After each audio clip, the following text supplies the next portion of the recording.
In this video I'm going to teach you how to convert and paint 40k Orc Boyz into Warhammer the Old World. Welcome back, my name's Sam and finally we are on to Orcs. A real bumper episode today, going through all manner of techniques to make you a better painter and modeller. You're watching West Coast Minis, let's get into it. Now the way I see it, Orcs are the best starter army that you can get. This is because of three reasons. Reason number one, scale. Everything on an Orc is large, be it his face, his weapons, his hands, all these key features that you want to be a bit larger when you're starting out are there, and they're full of character that make them really interesting to paint. Reason two, variety. An Orc army has got so many different units in it, from goblins, through orcs, through black orcs, trolls, giants. There's all sorts of wackiness in there that means they're an interesting army no matter how long you've been playing with them. And reason number three, orcs are cheap.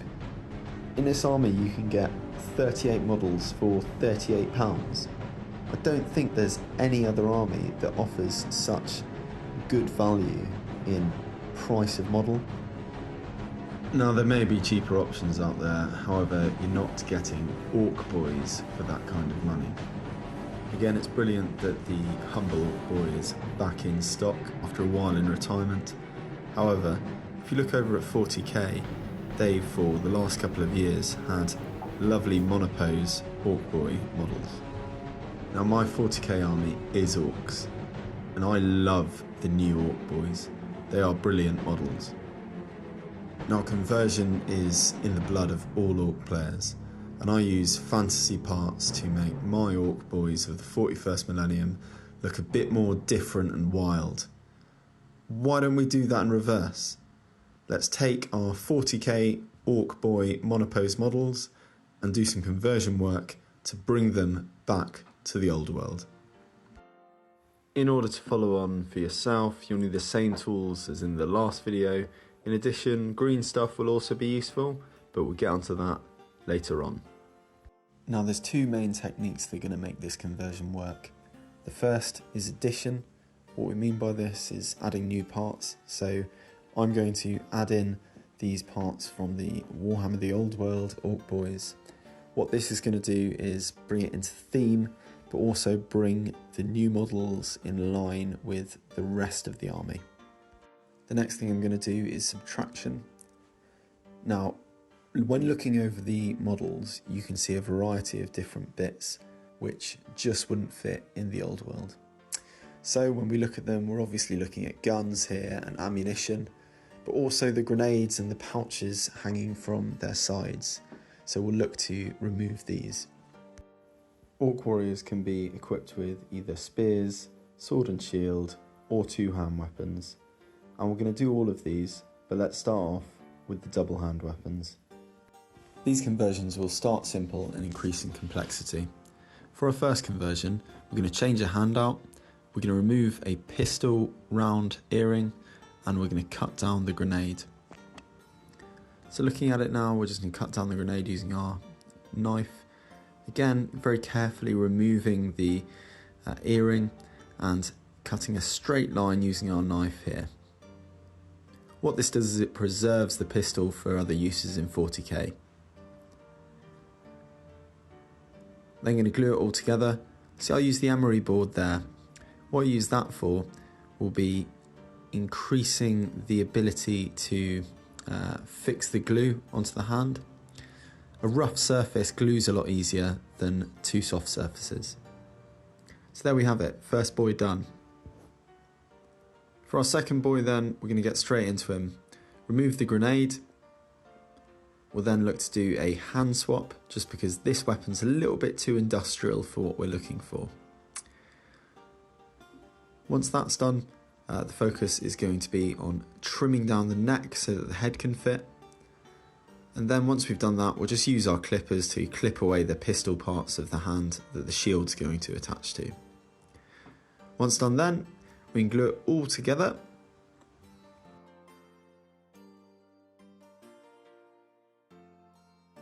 making sure that if there's anything that needs any adjustment, we can look after it in a bit more detail.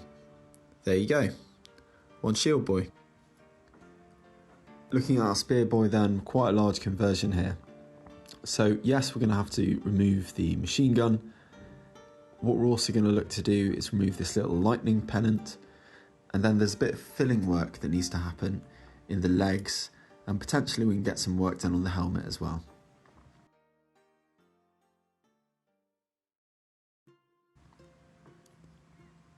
In order to make the shield arm work though, that tiny bit of detail to be done is just to rotate the hand. This is just a simple cut like we've done before to put the shield on. Once done, build the model just like you normally would.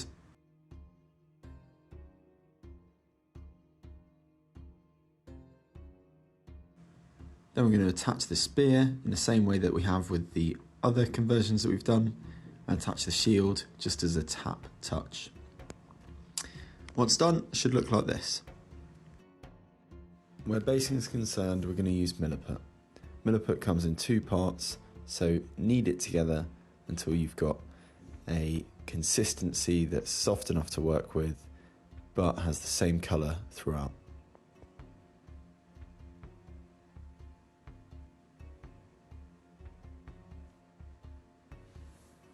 Once you're in this position, you want to dab a bit on a base and then use your hobby knife to cut it down to shape. From here we're going to make some flagstones, doing this, as you can see, just using the edge of our hobby knife.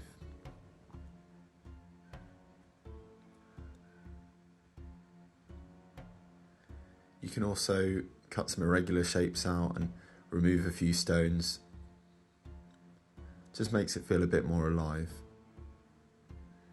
In regards to these orcs then, they've got a little bit on the bottom of their feet for attaching to a circular base. Remove that.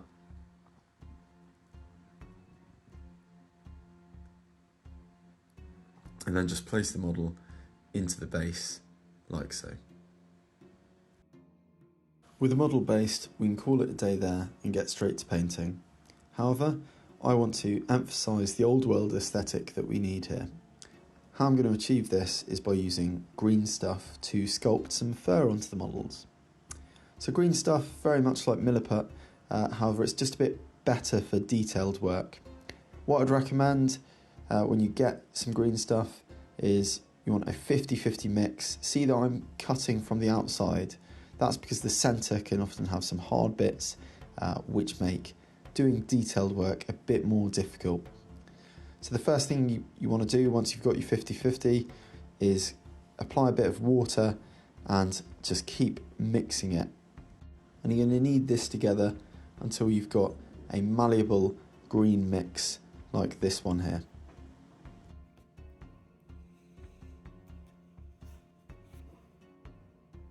So I'm going to show you two methods to making fur. The first one is going to be a really wild, windswept fur. And what you want to do is level out your green stuff so you can make little triangles like this. Then roll it through your fingers so it's sharper to a point. Now this is what we're going to work with. You can kind of cut off the point of this, and then we want to apply it where we want to have that wild, windswept fur. In this case, I want to use the helmet from the spear boy. Making sure you've got a bit of water on your fingers, apply this to the helmet or whichever surface you want to achieve this effect. And then you're going to work it round. Now I've got some nice tools for this, but if you don't have this, something like a wet toothpick could do the job, or even another one of the plastic spears from the kit. You just need a bit of a sharp point. So I'm going to get this piece of fur into the shape that I need it to be. And then I'm going to get the knife out. I'm just going to create a bit more texture within that piece of fur. Now we're going to keep doing this bit by bit and build up the effect as we go until it's in a position where you've got this the whole way around the helmet. The next effect that I'm going to show you pertains to the boots. So as you can see here, I've got nice furry boots which don't look as industrial as the ones that the model comes with stock. So what you want to do is pull out a stringy bit of green stuff like this and then cut it so that you've got a tube to work with. You're then going to apply this around the boot. Once that's in a position where you're happy with it, what you're going to do is, using your hobby knife, just cut little indents into the fur to create a bit of texture there. If you want to slightly bring them so they're going in one direction, and you want to do this halfway down the fur. Then above that, aiming off for a slightly different direction, you're going to do a new set of indents, moving it from left to right as you create a new indent to make it flow and be a bit more natural. Do this and you'll eventually have nice furry boots for our boy. Likewise, while we've got the green stuff out, this is a good opportunity to fill any gaps in the model. Once done, our boys should look like this. Now you can clearly see they've left the 41st millennium behind them and they are truly back in the old world. But without any further ado, let's get these boys painted up. So first thing that we're going to do is we're going to spray paint these black. Now we will be working with speed paints here, and the reason is we're going to be doing something called Slapchop. For Slapchop, what you want to do is spray paint your models black or a dark colour, and then you're going to overcoat this with a white. I'm going to use a really messy old brush for this purpose. Get a good amount of white on your brush and brush it off using some toweling like that. Then you can just messily, striking down from above, go over all of your Orc Boy. When you're doing this, yes, you can be messy, but just try and keep a natural direction to this. Also ensure that you do the base of the model. To follow along, I recommend the following paints: Citadel Corax White, Citadel Contrast Militarum Green, Speed Paints Slaughter Red, Pallid Bone, Satchel Brown, and Citadel's Lead Belcher. First thing that we're going to do is we're going to use Satchel Brown to cover the base of the model. When we do this, we may as well double tap and hit the boots up as well. And again, this is messy work, so feel free to use the brush that you previously dry brushed with.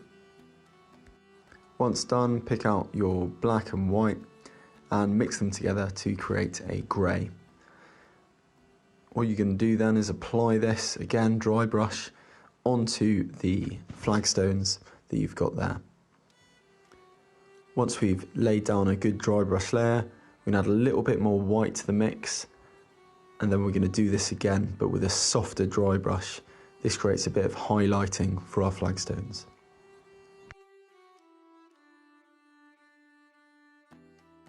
Militarum Green is such a good colour for orc flesh. What's more, when we've used the Slapchop method to dry brush the white onto the black like we have, it comes out perfectly. A little bit upset about this shot because my autofocus decided to have a heart attack midway through this, so you'll just have to see later on in the video where there's some really good examples of this tone.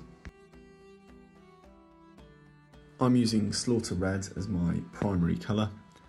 Make sure to find somewhere on every model to use for your primary colour. Slaughter Red's a really good speed paint, but needs a lot of shaking to make sure that it doesn't come out magenta. Otherwise, really good rich red. I found Pallid Bone to be really weak when painting over sheer white. However, for the Slapchop method it's performed really well. I use this for wood, horns and the fur that we've moulded on. A couple of coats of this is perfect for orc teeth as well. Next, I want to make a rich leather colour out of the colours I've got. So I'm going to mix Pallid Bone and Satchel Brown together in a ratio of about 1 brown to every 6 bone. Now I'm using a fidget popper to mix these paints. The reason why is because this is rubber. When you're done with the paint, you can pop out any of the residue and the paint doesn't get attracted to the rubber, so it's really easy to wash, unlike a normal palette. Feel free to use this for trousers as well as shirts, and you can mix it up just by adding a little bit more brown in, or even some red, just to give a bit more variety.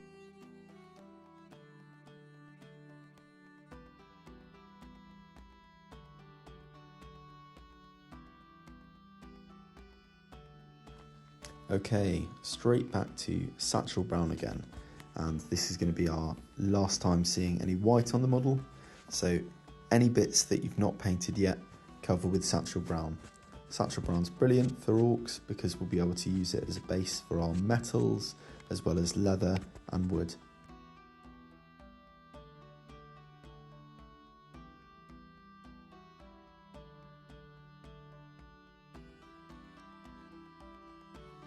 Finally, onto Lead Belcher. You want to get a good dollop of this and once again dry brush it. We're going to be dry brushing all the parts that we want to be metallic. So they've already got a good brown basing. Because we're orcs, that's brilliant. It will make things look a bit rusted and a bit worn already. So we don't want to fully paint over everything. We want to maintain a bit of brown undercoat, and that'll keep things looking just a bit worn and battered. With the model done, it's time for a bit of basing. So we're going to use a tuft, just with a drop of super glue to maintain adhesion. Not only that, but we're also going to use a bit of Citadel's Valhallan Blizzard to create a snow effect on the model. This will contrast against the warm tones of the browns and the reds on the rest of the model really nicely, and for lack of a better word, it will make the paints that we've used pop. Anyway, without any further ado, let's look at the finished article. So there you have it, 3 really dynamic Orc Boys for your army. You may not do this for all of your orcs, however, hopefully I've inspired you to try something new.